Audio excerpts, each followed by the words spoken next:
कि आखिर फोर्सेज कैसे लीगल है, क्या फोर्सेज बंद हो जाएगा, फोर्सेज कब बंद होगा, क्या फोर्सेज में अगर आप टैक्स नहीं देते तो कैसे लीगल है, राइट। इन सारी चीजों पे बात होगी। क्या क्रिप्टो पे अगर हमारा फोर्सेज है तो क्या क्रिप्टो बेस्ड एमएलएम लीगल है या इलीगल है, इन सारी चीजों पे बात होगी। तो सबसे पहले हम ये लेके चलते हैं कि फोर्सेज कितना लीगल या इलीगल, क्रिप्टो बेस्ड एमएलएम कितना लीगल या इलीगल। तो आज से अगर कुछ साल हम पहले जाए, कहीं ना कहीं अगर स्टार्टिंग टाइम पे जाए जब कंपनियां स्टार्ट हुई और सबसे first company I product based Amway के नाम पे लगभग 1996 में।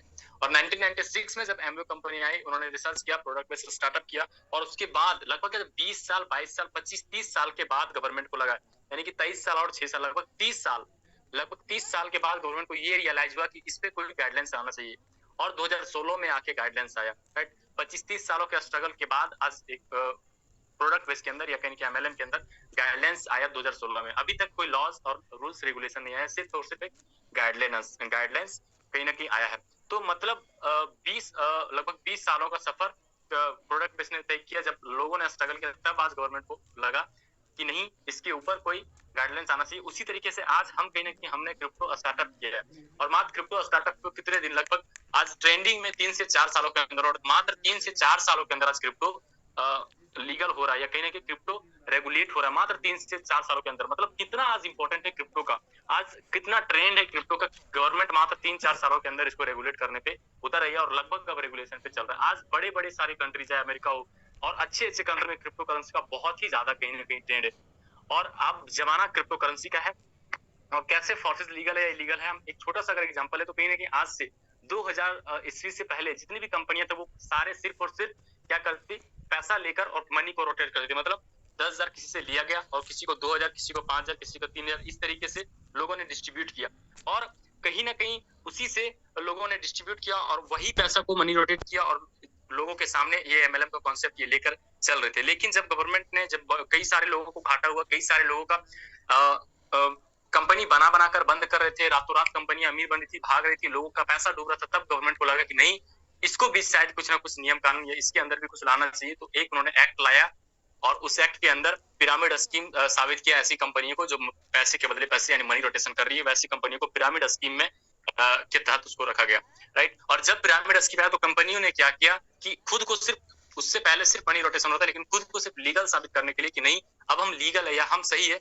उसके बीच में, पैसे के बीच में सिर्फ और सिर्फ एक बहाना बनाकर प्रोडक्ट को लाया। और प्रोडक्ट अगर 100 रुपये किसी से ले रही तो जो प्रोडक्ट है मतलब 5 से 10 रुपए का होता है, और उसी 10 रुपए का प्रोडक्ट को बीच में बहाना बनाकर लोगों ने एमएलएम को प्रमोट किया, और आज कहने की लगातार इसी तरीके से चल रहा है, राइट। और 2016 के अंदर कहीं ना कहीं सिस्टम के अंदर गाइडलाइंस आया। अगर छोटा सा एग्जांपल देखिए, 2001 के बाद ये जब गाइडलाइंस आया उसके बाद लोग प्रोडक्ट बीच में लेकर आए, उससे पहले ऐसा कुछ भी नामो निशान शायद नहीं था, सिर्फ 1-2 कंपनियां ऐसे चलती प्रोडक्ट के ऊपर, बाकी कोई नहीं। उसके बाद अगर हम देखें 2001, 2012, 13, 2011 से 2013 के बीच में तो कई सारे स्टेट्स में ऑलरेडी नेटवर्क मार्केटिंग को स्कैम बोलकर बंद कर दिया गया था, यानी कि नेटवर्क मार्केटिंग एमएलएम स्कैम है, और स्कैम को बोलकर चाहे तमिलनाडु हो, ओडिशा हो, केरला हो, ऐसे कई सारे स्टेट में इसको बैन कर दिया गया था।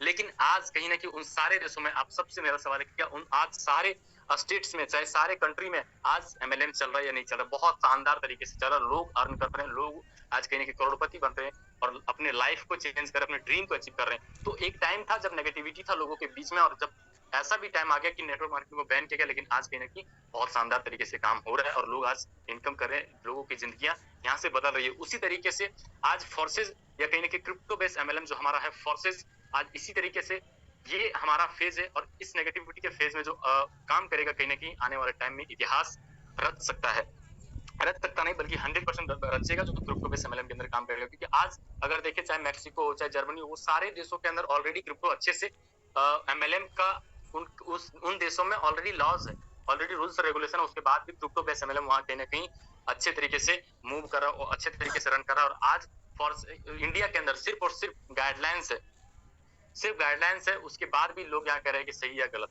Right. Crypto based MLM illegal है।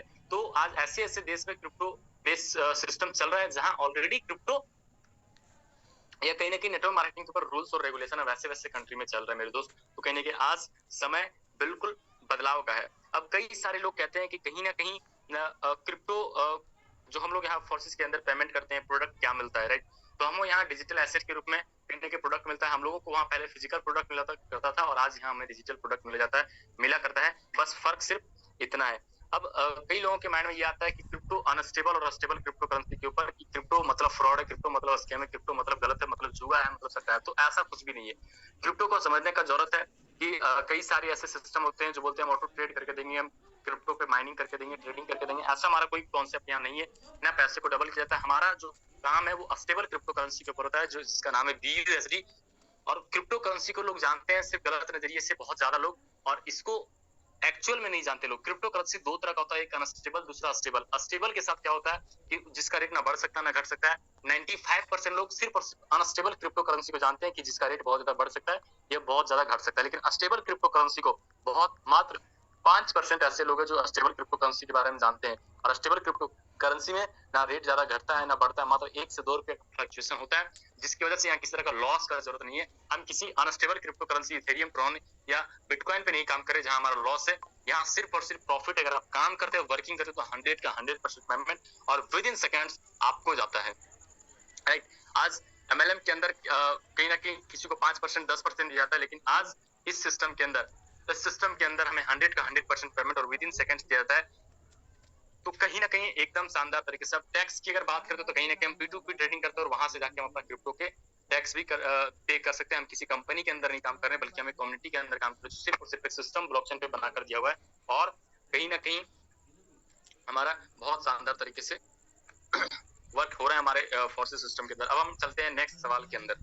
के दिखाया भी जाता होगा top 100 MLM earners in world. यहाँ से आपको सब कुछ क्लियर हो जाएगा, कितना लीगल और कितना इलीगल। ठीक है, यस।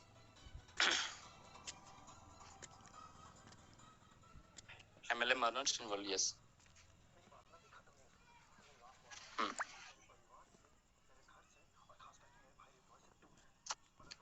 आपको ये ओपन करके दिखाना है। Yes, x pixel MLM software जो है, कहीं ना कहीं आज इसको 20 सालों से लेके चल रहे एक ही इंसान जो बहुत ही कहीं ना कहीं माहिर है इस इंडस्ट्री की, और वो सॉफ्टवेयर इंजीनियर भी है, निखिल रविंद्रन। यहाँ नाम भी दिख रहा होगा, है ना। और यहाँ ऑलरेडी लिखा हुआ टॉप 100 MLM अर्नर, यानी कि जो टॉप 100 MLM अर्नर है, यानी कि जो नेटवर्क मार्केटिंग से जो टॉप 100 लोग ऐसे हैं जिन्होंने सबसे ज्यादा इनकम किया है, वो लोग कहाँ से है, कैसे है, ये सब कुछ आपको इस दिखेगा। और कब अपडेटेड हुआ है? 20 जनवरी। ऐसा भी नहीं है कि 50 साल पुराना डाटा है या 2 साल पुराना, ये 20 जनवरी को लास्ट अपडेटेड किया गया। अब इसको हम ऊपर लेके जाएंगे और आपको यहाँ दिखेगा कि आखिर एक्चुअल में क्या है। हर एक इंसान बोलता है कि नहीं सर, हमारी कंपनी नंबर 1 है, हमारा कंपनी का टर्नओवर इतना है, हम ये हैं वो है, फलाना टीम का बहुत कुछ। लेकिन ये दिखाना है कि सर आज ये है ओमार सालजार, ये है नंबर 1 पे, है ना। और इसकी सिस्टम के अंदर काम करे जिफ्रा। और ये जिफ्रा क्या है? ये क्रिप्टो कंपनी है, क्रिप्टो बेस्ड, जो शायद क्रिप्टो पे ट्रेडिंग और माइनिंग करवाती है। दूसरा इवान एंड मोनिका तापिया, ये भी IM मास्टर अकेडमी, ये भी क्रिप्टो करेंसी का एक कहीं ना कहीं कम्युनिटी है। ये भी सेंड सर्जियो पेनोरोडी, वैसे जिफ्रा ये भी मैं, देन जैना जावगिल ये भी माई डेली चॉइस में। ये सब कुछ जो आपको स्टार्टिंग के 1 2 3 4 5 6 7 8 और 9 तक, अप्रोक्स जो 9 तक है, वो 9 सारे लोग जो टॉप 9 MLM अर्नर, वो सारे कहीं ना कहीं किसी न किसी क्रिप्टो बेस्ड कॉन्सेप्ट से, और हम लोग भी उसी क्रिप्टो बेस्ड कॉन्सेप्ट से हैं। तो कहीं ना कहीं आज क्रिप्टो का लोग बोलते हैं कि ये क्रिप्टो पे MLM लीगल नहीं है। सर आप बताओ, इंडिया में क्या है? सिर्फ गाइडलाइंस, अभी ना लॉज है ना रूल्स रेगुलेशन, कुछ नहीं है, सिर्फ गाइडलाइंस आया, वो भी 2016 के अंदर, है ना। और क्या कहते हैं कि MLM इलीगल है, आप क्रिप्टो पे MLM इलीगल है। आप यहाँ देखो, ये जो कंट्री है ना, चाहे वो मैक्सिको हो, USA हो, चाहे नीदरलैंड्स हो, ये इटली, जो जिस देश की कंपनी है ना, वहाँ ऑलरेडी क्रिप्टो के ऊपर गाइडलाइंस है, रूल्स है, रेगुलेशन, और बहुत अच्छे तरीके से सरकार उसको, गवर्नमेंट उसको रेगुलेट करती है। गवर्नमेंट उसको रेगुलेट करती है, उसके बाद भी वहाँ क्रिप्टो MLM चल रहा है। उसके बाद भी क्रिप्टो MLM से लोग करोड़ों रुपए कमा रहे हैं। अगर इनका एनुअल इनकम देखिए तो आप यहाँ देख सकते हैं, अरबों का एनुअल इनकम कहीं ना कहीं ये लोग करते हैं। अब बात करें कि सर हम उनको बता सकते हैं आप कि सर हम 4 लेवल पे हैं, कोई 5 लेवल पे है, कोई कहीं ना कहीं हम एमरल्ड है, कोई रूबी है, कोई अलग है, कोई अलग है, किसी ना किसी एक बड़े लेवल पे। और हमें लगता है कि अब हम यहाँ से कैसे मूव कर सकते हैं उस इंडस्ट्री के अंदर। तो सर आप बताओ सर, ये ओमार सालजार सर है, ये आज इंडस्ट्री में मतलब टॉप अर्नर में थे कहीं ना कहीं, या बहुत बड़ी कंपनी में थे पहले। FLP आप जानते होंगे, फॉरएवर लिविंग प्रोडक्ट, राइट। ये जो है इवान एंड मोनिका तापिया, ये शायद एमवे के अंदर थे। ये सारे लोग जो आपको दिख रहे हैं ना, टॉप 9 अर्नर ये कोई नए नहीं है, ये सारे लोगों ने पहले प्रोडक्ट बेस किया, देन आज क्रिप्टो बेस एमएलएम के अंदर है।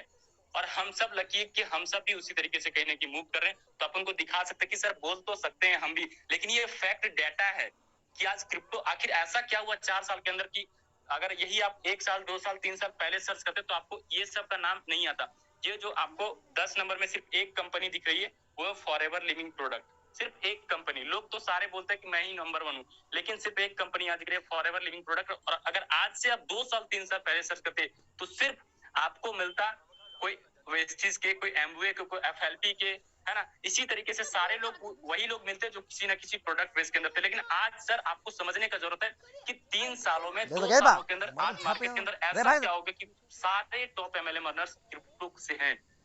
आखिर ऐसा इतना बदलाव बड़ा हो चुका है सर, आज कहीं ना कहीं मार्केट को समझने का जरूरत है। तो उनका जो कहीं ना कहीं एक माइंडसेट बना होगा ना कि क्रिप्टो सही नहीं है, तो आप देख लीजिए सर जो टॉप एमएलएम 9 अर्नर है वो सारे क्रिप्टो के हैं। या क्रिप्टो में हम कहीं ना कहीं अच्छा इनकम नहीं कर सकते तो ये भी देख लीजिए। अब ऐसा कि हम इस कंपनी से हम क्रिप्टो के अंदर मूव नहीं कर सकते तो आप देख लीजिए सर ये जो ऐसे लोग हैं जो कहीं ना कहीं बड़े बड़े दिग्गज थे लेकिन आज ये सारे लोग मूव कर चुके हैं, तो फिर हम और आप क्यों नहीं, है ना। तो आप उनको इस तरीके से कहीं ना कहीं समझा सकते हैं, राइट। ये हमारा हो गया लीगल या इलीगल। और एक बात लीगल के बारे में अगर कहीं ना कहीं पूछे तो ये भी कहा जा सकता है कि कहीं ना कहीं 2016 के ऊपर जो गाइडलाइंस आया सारी कंपनियों ने, राइट, आप लोगों को भी मालूम है कि 2016 का जब गाइडलाइन आया तो सारी कंपनियों ने seminar, webinar, zoom, status, Facebook चिल्ला कर बताया कि एमएलएम ये ऐसा कंपनी होना चाहिए।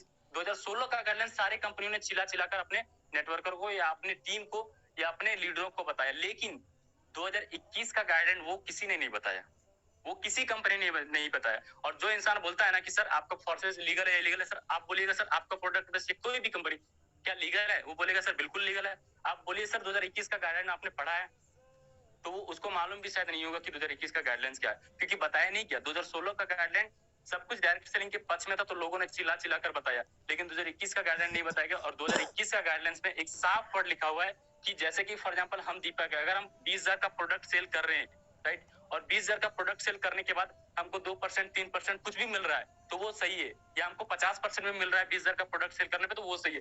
लेकिन अगर हमको अपने टीम से कमीशन 1% भी आ रहा है, 2% भी आ रहा है, चाहे कुछ भी आ रहा है, हमको टीम से कमीशन आ रहा है तो वो पिरामिड स्कीम है। हाँ, ये आप सर्च करके देख सकते हैं। 2021 का गाइडलाइन सर आप पढ़ लीजिए। तो कहीं ना कहीं आपको मैंने दिखाया कि किस तरीके से हम आप किसी नेटवर्कर को सही तरीके से उनको कन्वर्ट किया जा सकता है। पहले उनका माइंड मेकअप जो ये है कि कहीं ना कहीं क्रिप्टो सही नहीं है, क्रिप्टो इलीगल है, क्रिप्टो पे एमएलएम नहीं हो सकता, ये माइंडसेट उनका सबसे पहले डाउन होना चाहिए कम से कम। क्योंकि उनका 5 साल का माइंडसेट है कि नहीं प्रोडक्ट बेस ही आने वाला टाइम है या प्रोडक्ट बेस ही चलेगा, सब कुछ उनका माइंडसेट बना हुआ है। तो उनको हम अपने अगर बोलेंगे तो शायद वो बिलीव नहीं करेंगे। सो उनको ये डेटा अगर दिखाएंगे तो शायद वो पर्सन कन्वर्ट हो सकता है ना। तो ये कहीं ना कहीं हो गया कि जो लोग बोलते हैं कि मनी रोटेशन है, तो आप उनको वो सब कुछ जवाब दे सकते हैं कि पहले कैसे एमएलएम चल रहा था, फिर कैसे आज आया, और क्या आपका सिस्टम चाहे कोई प्रोडक्ट बेस अभी लीगल है। अगर लीगल है 2021 का गाइडलाइन के हिसाब से तो बताइए, क्योंकि 2021 का गाइडलाइन यही है कि अगर टीम से 1% का या कुछ भी कमीशन आ रहा है तो वो पिरामिड स्कीम समझा जाएगा। तो कहीं ना कहीं वो फिर वही हो गया, है ना। तो हम लोग हर एक तरीके से बिल्कुल सही है ना। बहुत डेप्थ से हमें कुछ बहुत ज्यादा भी नहीं आता, तो सर हर एक तरीके से मतलब हम सही है। हम क्रिप्टो के अंदर काम करें, वो भी क्रिप्टो एमएलएम के अंदर काम करें जो अभी का सबसे कहीं ना कहीं जो ट्रेंड में है, और जिससे हम आने वाले टाइम में करोड़पति अरबपति बन सकते हैं। जैसे कि आज प्रोडक्ट बेस के बड़े बड़े लीडर जिन्होंने 20 साल पहले स्टार्ट किया आज करोड़पति है, वैसे ही हम भी बन सकते हैं। अब कई लोगों का सवाल ये आता है कि सर अगर आपका सिस्टम लीगल है तो या आपकी कंपनी लीगल है तो आप टैक्स कहाँ देते हो। तो टैक्स का अगर दूसरा सवाल है कहीं ना टैक्स का, तो टैक्स के ऊपर आप सीधा बता सकते सर हम किसी कंपनी के अंदर काम नहीं करते, और आप सबको मालूम है हम किसी कंपनी के अंदर काम नहीं करते। ये फोर्सेस सिर्फ एक सिस्टम है, एक कॉन्ट्रैक्ट बना है जो कहीं ना कहीं कॉन्ट्रैक्ट वेरीफाइड है, और उस पर हम लोग सिर्फ काम करें, वो एक जरिया है।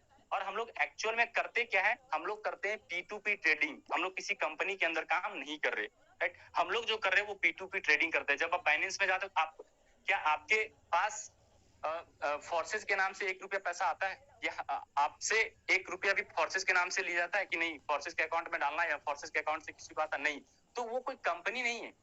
जो कंपनी ऑलरेडी रजिस्टर्ड है गवर्नमेंट के हिसाब से, तो कहीं ना कहीं उनको अपना टैक्स देना है, वो सही है। लेकिन ये कोई कंपनी नहीं है, ये एक सिर्फ सिस्टम है। और अब हम टैक्स किस तरीके से, जो 10% का टैक्स है वो कैसे देंगे? जैसे कि हम P2P, हम एक्चुअल में अगर देखें तो हम कोई कंपनी के अंदर काम नहीं कर रहे, हम P2P ट्रेडिंग कर रहे हैं, जहां से हमारे पास कहीं से भी डॉलर आया, हम जाते हैं बाइनेंस पे, डॉलर को सेल करते हैं और रुपया लेते हैं, या फिर अगर हमको डॉलर लेना होता है तो हम रुपया देते हैं और डॉलर लेते हैं। मतलब हम पर्सन टू पर्सन ट्रेडिंग कर रहे हैं, जिसपे कि जो टैक्स लगा है 10% का हमारे इनकम पे हमको देना है ना। तो आज जो बड़ा अच्छा खासा इनकम ले रहे वो लोग टैक्स दे रहे, जैसे आज राजेंद्र सर हो, चाहे ओली सर हो, वो लोग सारे लोगों के उनका सीए है और सारा कुछ क्लियर करता है। तो कहीं ना कहीं कोई टैक्स का सिंपल सा मामला है कि जी सर बिल्कुल हम लोग भी टैक्स देते हैं, लेकिन हम लोग किसी कंपनी के अंदर काम नहीं करते, इसलिए हम किसी कंपनी को टैक्स या कहीं कट के हमारा नहीं आता, बल्कि हम खुद के मालिक हैं यहाँ, तो मेरा मन है और हम अपना खुद का इनकम टैक्स जो हमको देना है वो हम देंगे। तो आप P2P ट्रेडिंग के जरिए से दिखा सकते हैं कि हम लोग एक्चुअल में P2P ट्रेडिंग करते हैं, है ना। और उसके बाद जो सबसे खास सवाल है कि फोर्सेस कब तक चलेगा या फोर्सेस बंद हो जाएगा, या कई लोगों का ऐसा भी सवाल है कि सर हम बहुत देखे क्रिप्टो का, या बहुत देखे हम ब्लॉकचेन पे जो आया वो भी बोलता था कि ब्लॉकचेन पे थे लेकिन आज नहीं है, तो ऐसा क्यों और हम कैसे मान ले? जैसे कि कोई कंपनी अगर लीगल है तो हम कहाँ देखते थे कि MCA ministry of consumer affairs में वहां जाके कंपनी का नाम, LLP नंबर डालिए, वहां सारा कुछ पता चल जाएगा कि वो लीगल है, मतलब उसका डायरेक्टर कौन है, किस तरीके से पे आउट है, क्या प्लान है, सब कुछ वहां डाला होता है। लेकिन आज एक सच्चाई ये भी है कि जो लोग MCA में जो अपना प्लान डालते, क्योंकि कोई भी कंपनी को सबसे पहले सारी चीजों के साथ अपना प्लान भी वहां शो करना होता है गवर्नमेंट को कि मेरा प्लान क्या है। लेकिन आज होता ये है कि वहां प्लान कुछ और डालते हैं और मार्केट में कुछ और प्लान लेके घूम रहे, लेकिन हम तो जो प्लान है वही लेके घूम रहे, सबसे बड़ी बात है। दूसरा बात कि वो लोग जो कहीं ना कहीं उस तरीके से कर रहे कि हम ISO हमारे पास सर्टिफिकेट है या हमारे पास MCA सर्टिफिकेट है, तो इसी तरीके से अगर आप कोई सिस्टम या कोई भी सिस्टम जो ब्लॉकचेन पे हम कैसे मान लें कि वो ब्लॉकचेन पे है? जैसे हम लोग अगर कंपनी में कहते नहीं देखिए मेरा ISO सर्टिफिकेट है, चाहे MCA है, चाहे अदर तरह का सर्टिफिकेट दिखाते थे कि नहीं देखिए यहाँ से आप पता कर सकते ये कंपनी है, ये सिस्टम से। उसी तरीके से हम ये कैसे जानेंगे कि हमारा फोर्सेस ब्लॉकचेन पे है? हम कैसे मान लें फोर्सेस ब्लॉकचेन पे? ठीक है, हमने जान लिया ब्लॉकचेन अच्छा है, ब्लॉकचेन पे जो एक बार डल गया उसको खत्म नहीं किया जा सकता, लेकिन हम कैसे माने कि ये ब्लॉकचेन पे है? तो इसके लिए हम सिंपल ये करना है कि हमारा जब जहां से ID ओपन होता है, जैसे हर एक चीज का हर एक सिस्टम अलग अलग ब्लॉकचेन पे होता है, जैसे कि हमारा जो फोर्सेज है वो बाइनेंस के ब्लॉकचेन पे है, ठीक है, इथेरियम ब्लॉकचेन है, ऐसे तरीके से पॉलीगॉन है, मैट्रिक्स है, इस तरीके से अलग अलग तरह का बहुत तरह का ब्लॉकचेन है, टाइप्स ऑफ ब्लॉकचेन होता है, उसमें से हम लोग जिस पे है वो है बाइनेंस ब्लॉकचेन पे, है ना। और ब्लॉकचेन भी 2-3 तरह का होता है, एक होता है कि प्राइवेट ब्लॉकचेन, एक होता है पब्लिक ब्लॉकचेन। अगर पब्लिक ब्लॉकचेन पे आप लोग याद रखिएगा, लिख भी सकते हैं, पब्लिक ब्लॉकचेन पे कोई चीज डाला है तो उसको एडिट चेंज नहीं किया जा सकता, लेकिन अगर प्राइवेट पे है तो उसको चेंज किया जा सकता है। सो हमारा फोर्सेज जो है पब्लिक ब्लॉकचेन पे है और वो भी बाइनेंस के ब्लॉकचेन पे।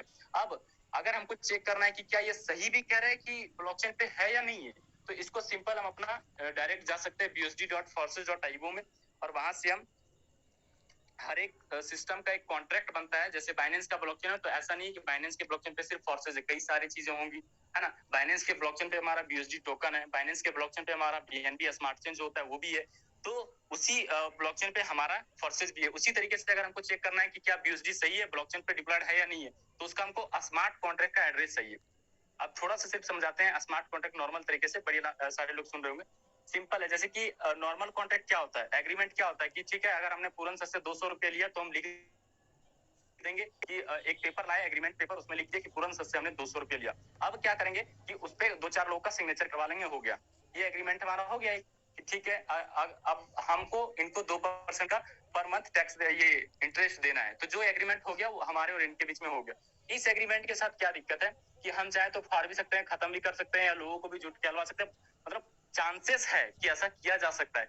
लेकिन स्मार्ट कॉन्ट्रैक्ट क्या है, वही चीज जो हम लोग कहीं ना कहीं फिजिकल में पेपर में लिख दिए, उसको हम डिजिटल दुनिया में ब्लॉकचेन में वही कॉन्ट्रैक्ट लिख के कि आखिर फोर्सेस के बीच में क्या ये क्या एग्रीमेंट हुआ है फोर्सेस के बीच में और लोगों के बीच में, कि अगर X3 में 3 गोला है तो 2 गोले का पेमेंट हमें आना है तीसरे के ऊपर, तो वो एक एग्रीमेंट बना हुआ है। और नॉर्मल एग्रीमेंट में क्या है कि हम उस एग्रीमेंट को खत्म कर सकते हैं, चेंज कर सकते हैं, बदल सकते हैं, लेकिन इस एग्रीमेंट में यानी कि स्मार्ट कॉन्ट्रैक्ट में क्या है कि एक बार जो भी सिस्टम डाल दिए, जो कोडिंग डाल दिए, वो ऑटोमेटिक चलता रहेगा, उसको बदल नहीं सकते, खत्म नहीं कर सकते। तो वैसे ही हर एक सिस्टम का अपना कॉन्ट्रैक्ट एड्रेस बनाया होगा। यहाँ हम जाएंगे जब अपना busd.forces.io, तो आप किसी को चेक करवा सकते हैं या किसी को एड्रेस भेज सकते हैं जो आपको क्रिप्टो के बारे में जानता है। वो आपसे पूछेगा कि आपका कॉन्ट्रैक्ट वेरीफाइड है या नहीं है। तो सिंपल आपको यहाँ दिख रहा होगा फोर्सेस BUSD कॉन्ट्रैक्ट, है ना। फोर्सेस BUSD कॉन्ट्रैक्ट अगर दिख रहा होगा, आप यहाँ से क्लिक करेंगे तो X3 X4 का कॉन्ट्रैक्ट एक साथ है, ट्रिपल एक्स का अलग और एक्स वर्ल्ड का अलग। अब हमको क्या करना है, X3 और X4 का जो हमारा स्मार्ट कॉन्ट्रैक्ट है उसको यहाँ से हम कॉपी कर सकते हैं, है ना।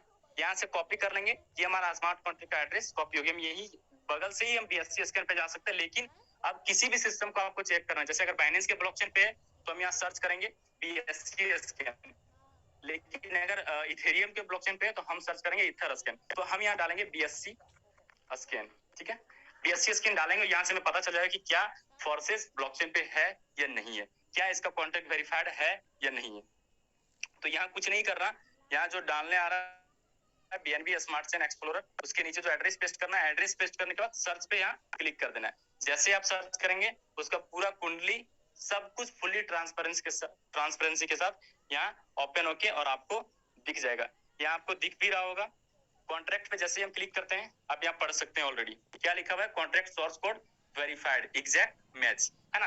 अगर कोई सिस्टम ब्लॉकचेन पे डाला हुआ है लेकिन अगर जब तक वो वेरीफाइड नहीं हुआ है तब तक हम उसमें किसी तरह का चेंजेस कर सकते हैं। मतलब अगर फोर्सेस का कॉन्ट्रैक्ट वेरीफाइड हो गया है तो अब इसमें कोई चेंजेस नहीं हो सकता।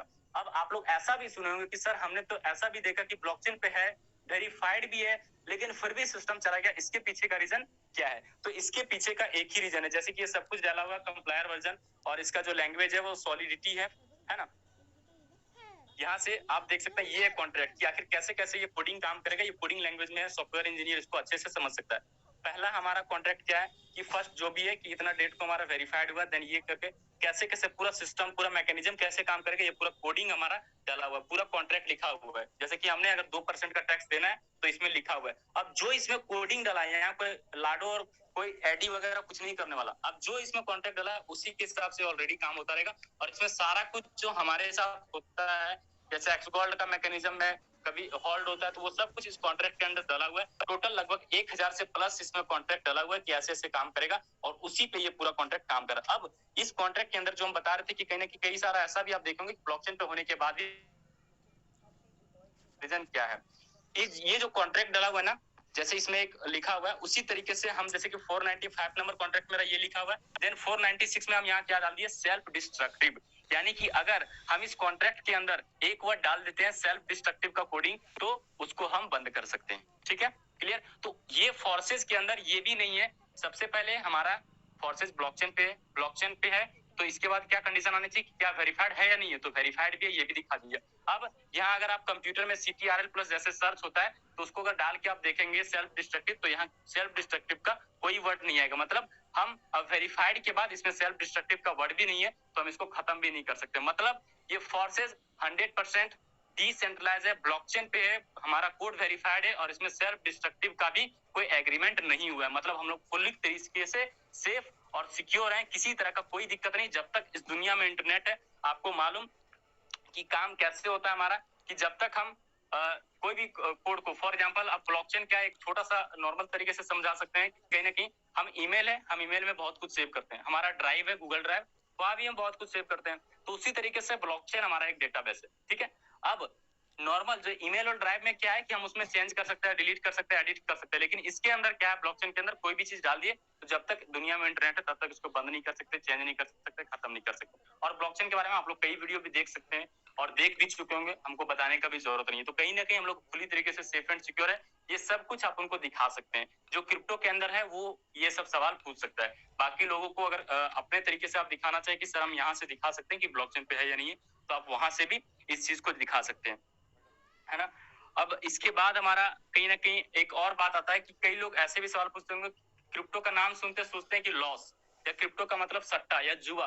तो उनको समझाना है सर क्रिप्टो दो तरह का होता है, ठीक है, क्योंकि वो सोचेंगे कि हमारा भी कॉन्सेप्ट क्रिप्टो पे है तो फिर तो यहाँ भी, क्योंकि बड़े सारे पेपर कट आपने देखा होगा कि 25,000 करोड़ का फ्रॉड, इतना का फ्रॉड। एक बहुत पेपर वायरल हुआ था कि कहाँ की रानी, इंग्लैंड की रानी इतना करोड़ लेकर फरार, क्रिप्टो के नाम पे फरार। तो इस तरीके से तो उनको बताना है कि सर सबसे पहले तो हम वेरीफाइड है, और दूसरा है कि हम जिस कॉइन पे काम करें वहां कोई रिस्क नहीं है। कैसे रिस्क नहीं है? दो तरह का कॉइन होता है, एक क्रिप्टो करेंसी में भी दो तरह का कॉइन होता है, एक अनस्टेबल दूसरा स्टेबल। अब 95% लोगों को अनस्टेबल क्रिप्टो करेंसी के बारे में मालूम है। अनस्टेबल मतलब जिसका प्राइस बहुत ज्यादा बढ़ सकता है, जिसका प्राइस बहुत ज्यादा घट सकता है। जैसे कि अगर हमारा ये बिटकॉइन है, इथेरियम है, तो बड़े सारे लोग इन सारे कॉइन का नाम सुन चुके हैं, लेकिन बीयूएसडी को नहीं जानते, लोग यूएसडीटी को नहीं जानते। क्यों नहीं जानते? क्योंकि ये स्टेबल कहीं ना कहीं वो सारे जो है वो स्टेबल, और ये जो है अनस्टेबल है। इस तरीके से तो कहीं ना कहीं जो कॉइन अनस्टेबल है उसमें बहुत ज्यादा प्रॉफिट हो सकता है, लेकिन बहुत ज्यादा लॉस भी हो सकता है। लेकिन हमारा जो कॉइन है सर, वो है बीयूएसडी, जो एक स्टेबल क्रिप्टो करेंसी, और उसपे ना ज्यादा रेट बढ़ सकता है ना ज्यादा रेट घट सकता है। जैसे कि अब वो स्टेबल क्रिप्टो करेंसी बनता कैसे? जैसे फॉर एग्जांपल कोई भी देश अगर अपने कॉइन को क्रिप्टो में या अपनी मुद्रा को, अपना करेंसी को अगर क्रिप्टो करेंसी में चेंज करना चाहता है, तो उसको क्या करना है? सिर्फ उसको 1:1 के हिसाब से वो चलता है। जैसे कि यूएसडी यूनाइटेड डॉलर था, उसको क्रिप्टो करेंसी में चेंज करना था, तो उसके आगे लगा दिया बीयूएसडी, और वो 1:1 पे काम करेगा। जितना डॉलर का रेट बढ़ेगा उसी तरीके से इसका भी फ्लक्चुएट होगा। अभी इंडिया का अपना क्रिप्टो करेंसी है, जैसे कि सीबीडीसी है ना, सीबीडीसी का पायलट लॉन्च किया, तो सीबीडीसी क्या रहेगा? हमेशा रुपया के बराबर रहेगा। लेकिन इसमें बेनिफिट किसके लिए? जैसे कि जो बीयूएसडी है वो किसके लिए बेनिफिशियल है? उन लोगों के लिए तो कोई फर्क नहीं पड़ने वाला जो अमेरिका के, क्योंकि उनका बीयूएसडी है और वो सेम बराबर है। लेकिन हमारे लिए क्या फर्क पड़ सकता है कि एक बीयूएसडी हमारे लिए 88-89 रुपीज हो जाता है। उसी तरीके से जैसे हमारा क्रिप्टो करेंसी है, ये ज्यादातर बेनिफिट और किनके लिए हो सकता है? नेपाल है, वो हम लोगों से कम मतलब डेवलप है, तो कम डेवलप है, तो उसके साथ क्या होगा कि हमारा क्रिप्टो करेंसी उनके लिए बहुत ज्यादा फायदेमंद भी होगा। तो इस तरीके से हम लोग स्टेबल क्रिप्टो करेंसी में काम करते हैं, जिसकी वजह से यहाँ किसी तरह का लॉस नहीं है। अगर आप मेहनत करते हैं तो 100 का 100% पेमेंट आपको दिया जाता है। हम लोग किसी अनस्टेबल क्रिप्टो करेंसी पे काम नहीं करते, जहाँ रातों रात अमीर या रातों रात गरीब बन सकते हैं। हम लोग स्टेबल पे काम करेंगे, 100% पेमेंट मिलेगा ही मिलेगा। तो इस तरीके से हमारा ये भी सवाल हम उनको क्लियर कर सकते हैं। इसके बाद अगर कहीं ना कहीं लोगों के मन में ये भी आता होगा कि आखिर अगर फोर्सेस कहीं ना कहीं है क्या एक्चुअल में, हम लोगों को क्या बताएंगे?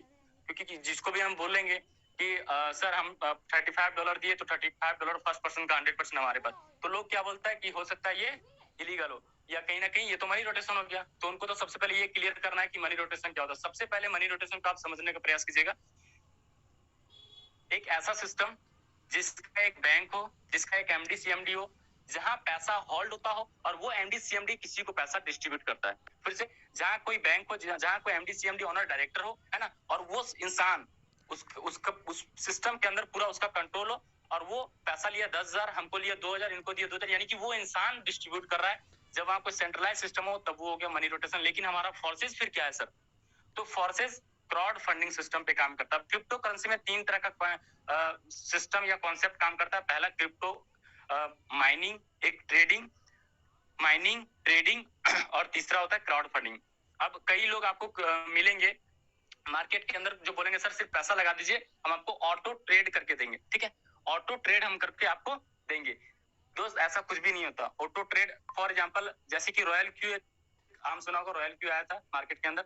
सागर सिन्हा आप सभी लोग जानते हैं, मोदी केयर से चले गए या ओके लैब केयर से, शायद उसमें वो गए और 6-7 महीने तक बहुत शानदार तरीके से काम किया। उसके बाद वहां क्या बोला जाता था कि आप पैसा लगाइए, रोबोट ऑटो ट्रेड करके देगा। डाउन हुआ तो लॉस में जा सकते हैं, लेकिन अब लोग बोलते हैं कि नहीं, कुछ भी हो, चाहे प्रॉफिट हो चाहे लॉस, हमको पैसा देंगे ही देंगे। अब क्या ऐसा पॉसिबल है किसी भी सिस्टम के अंदर? और ऐसा होता नहीं है कि रोबोट ऑटो ट्रेड करके आपको प्रॉफिट निकाल के दे। जब मार्केट ही डाउन चल रहा है, जब मार्केट ही लॉस में चल रहा है, तो आखिर कहां से प्रॉफिट निकाल के देगा? राइट। तो आज कहीं ना कहीं सागर सिन्हा से भी इतने बड़े लीडर थे, लेकिन वो गए और उसके बाद फिर 6-7 महीने के अंदर लगभग सब कुछ खत्म होकर और फिर से उनको वापस वही लौटना पड़ा, है ना। तो बहुत सारे ऐसे मिलेगा। अब कुछ लोग ऐसे बोलेंगे कि हम माइनिंग करवाते हैं क्रिप्टो के ऊपर, हम यूएसडी के ऊपर माइनिंग कराते हैं।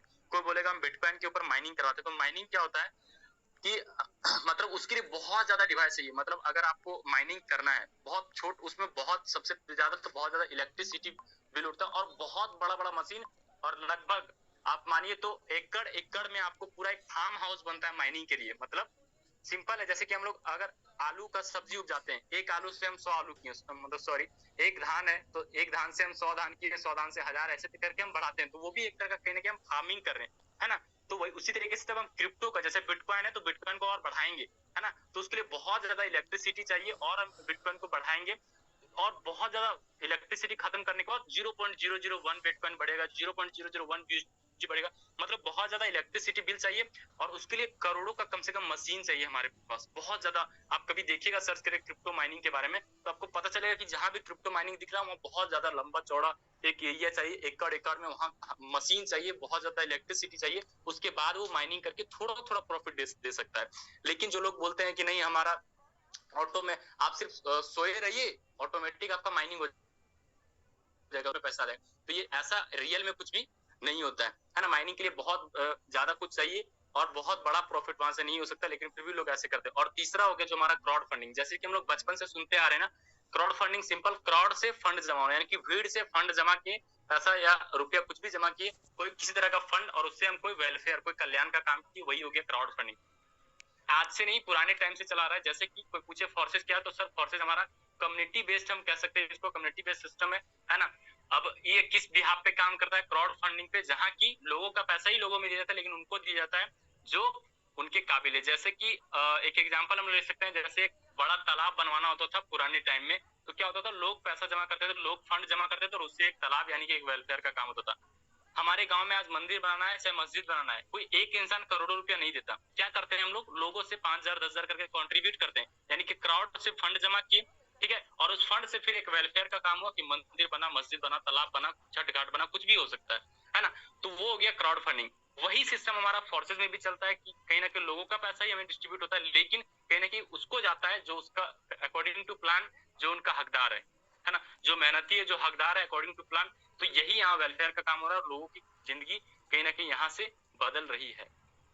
तो ये आप नॉर्मल क्राउड फंडिंग के बारे में बता सकते हैं। इसके बाद अगर कोई सवाल छूट गया हो तो आप बता सकते हैं चैट सेक्शन के जरिए कि क्या सवाल और किस लेवल पे क्लियर किया जाए, तो और भी हो सकता है।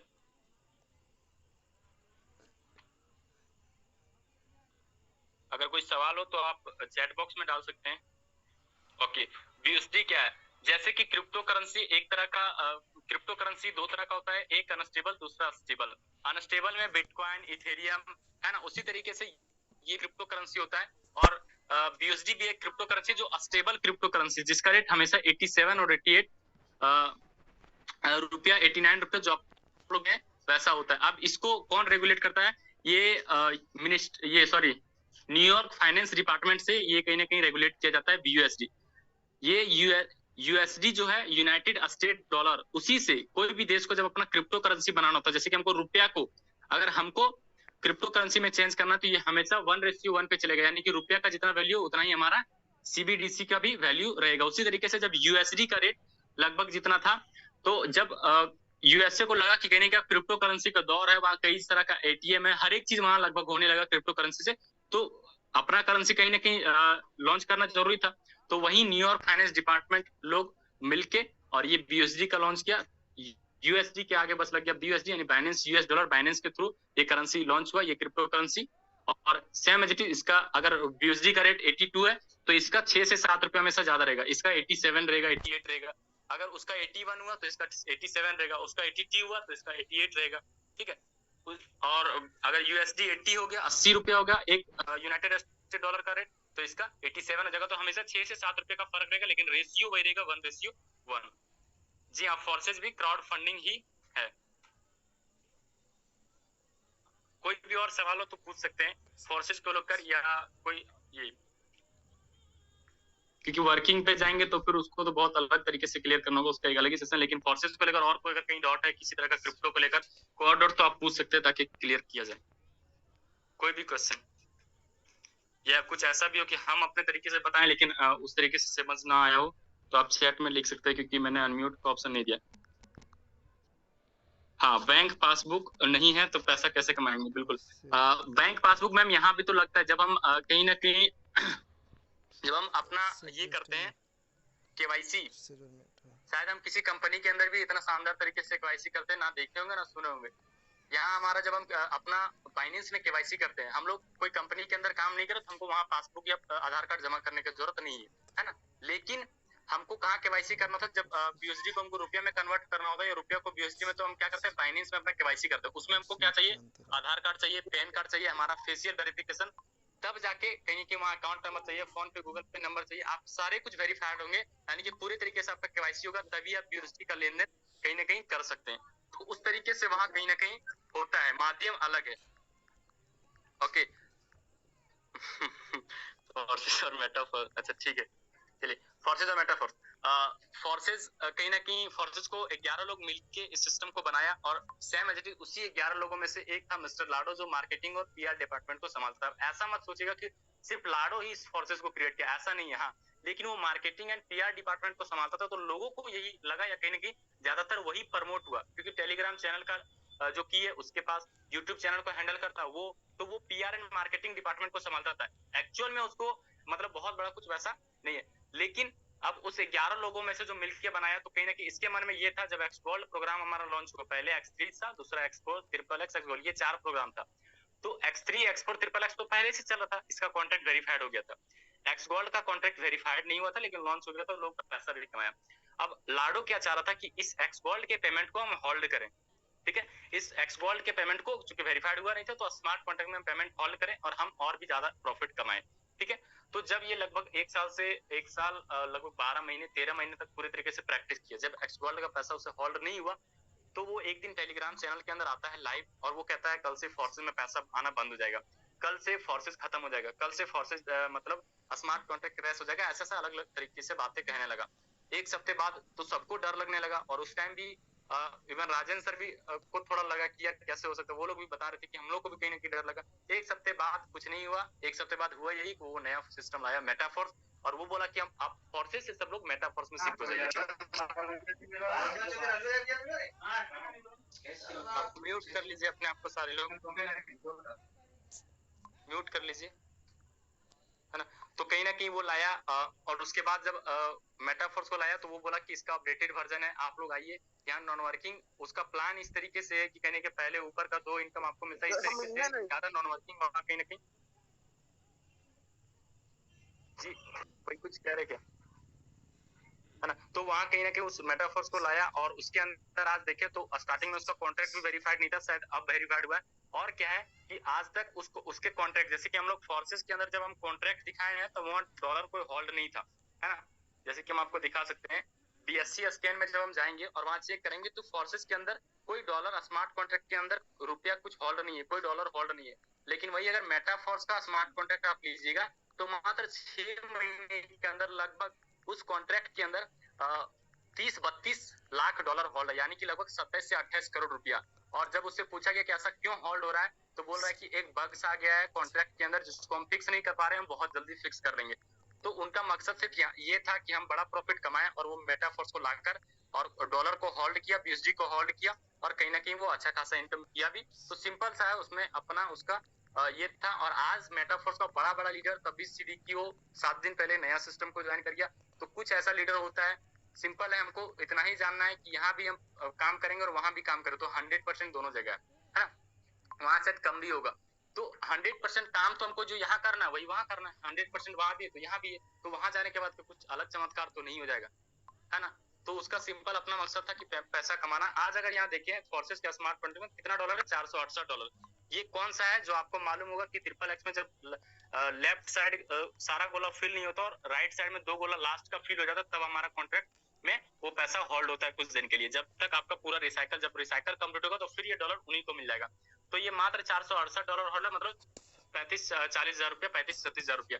अब इस 35-36 हजार रुपया को लेकर क्या वो लोग करोड़पति बन जाएगा, और जो लोग फोर्सेस जैसा सिस्टम बना सकता है, वो लोग 35 हजार रुपया नहीं कमा सकता महीने में, क्या है ना, या साल में नहीं कमा सकता। तो सिंपल है, आज मात्र इसके अंदर 468 डॉलर का होल्डिंग है। वही अगर आप मेटाफोर्स के स्मार्ट कॉन्ट्रैक्ट में जाए, तो कहीं ना कहीं लगभग हमारा 30 लाख से 32 लाख डॉलर, यानी कि 28 से 29 करोड़ रुपया होल्ड है, और सिर्फ अपडेट के नाम पे कहीं ना कहीं वहां लोगों का पैसा होल्ड हुआ है, और लोगों का पैसा वहां जमा है। और आज लोग सबको उसको छोड़ रहा है, क्योंकि स्टार्टिंग में उसका नॉन वर्किंग प्लान था और नॉन वर्किंग प्रमोट हुआ। आज पूरे तरीके से मेटाफोर्स लगभग ना के बराबर खत्म हो चुका है, जहां पेमेंट भी अब बनता है तो 2200, और लोग एक्चुअल में पैसा कमाया 6 महीने के अंदर करोड़ भी कमाए, लेकिन आज उनका अस्तित्व नहीं है, और आज सब लोग बड़ा बड़ा लीडर भी वहां से मूव कर चुका है। तो कुछ लीडर ऐसा होता है जो मूव करते रहेगा।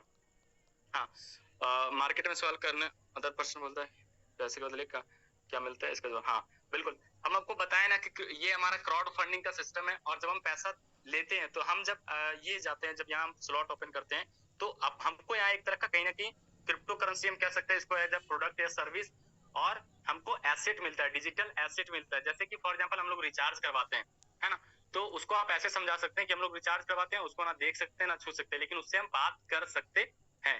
तो वो क्या है, एक तरह का हमारा कहीं ना कहीं डिजिटल एसेट है। उसी तरीके से ये जो हम फोर्सेज में पेमेंट देते हैं वो कहाँ स्पेंड होता है, हमारे इस पे हमारा हमको यहाँ डिजिटल एसेट दिया जाता है। रिचार्ज हमको देख नहीं सकते, छू नहीं सकते, लेकिन उससे हम बात कर सकते हैं। उसी तरीके से हमको हर एक स्लॉट पे $5 पे पहला स्लॉट, $10 पे दूसरा स्लॉट, इस तरीके से एक स्लॉट दिया जाता है। उससे होगा क्या, हम रिचार्ज करवाते हैं एक लिमिटेड टाइम के लिए, कि अगर 200 का रिचार्ज किया तो 12 दिन, 500 का रिचार्ज किया तो 10 दिन, इस तरीके से अलग अलग तरीके से वैलिडिटी होता है। लेकिन फोर्सेज के अंदर जो हमको एसेट मिलता है, एक ऐसा एसेट है जो लाइफ टाइम तक रहेगा, जब तक इस दुनिया में इंटरनेट है। हम लोग जब प्रोडक्ट बेस के अंदर रहते तो हम पैसा देते थे, हमको मिलता था फिजिकल प्रोडक्ट।